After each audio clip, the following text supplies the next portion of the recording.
Hi mga ka-Rainbow! Good morning! For today's video guys, ituturo ko sa inyo kung ano ang tamang paggamit ng electrified hose ng Rainbow SRX. For example guys, yung meron kayong mga old model kayo ng mga hose, electrified hose, sa mga E2i series guys, sa mga E2i model nyo po, medyo mahirap po kasi siyang ikabit.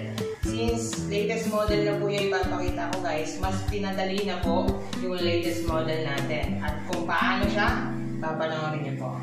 First, nakikita nyo po, ang electrified hose po natin guys is steel belted nylon. So napakatibay na po ito. So kahit matapakan siya or maipit ng gulong, napakatibay niya guys. So hindi siya basta-basta masisira. So ito, ang una ko ipapakita guys. Ang material niya po is, since magnet na po siya, ayan, magnet na po siya guys, yun, hindi ka na mahihirapan pagsuksok ng electrified hose natin. Tapos ito yung pinakadulo niya dito guys, may pabilog siya. Then, dito sa main unit, may pabulig na din po siya dito. So, itatapat lang po natin guys, dito lang sa main uso. So, kailangan guys, pa-elevate tayo balik ko po siya ng konti, huwag yung straight. So, ipapakita ko sa inyo guys, ito, pabalik ko, then, pagsuksok, then up. Yun. So, di ba guys, napakadali lang po. Pagtatanggal naman po siya, ilagay lang po natin dito sa middle ng kamay po natin. Kailangan mapindot natin yung gray button.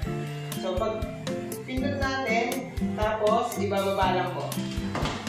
So, yun. Napakadali lang po niya ilagay. Since may intake po siya guys, ang Rainbow SRX din po is meron din po siyang blower. Since may blower siya guys, tatanggalin lang po natin yan ng ganyan. So napakadali. So magnet na rin po siya. Dito lang po. Very simple. Baliktad, then up. Tapos pagtanggal, pindot, baba. So napakadali. So, yun po ang tamang paggamit ng electrified hose ng Rainbow SRX. So, maraming salamat mga ka-Rainbow. Subscribe!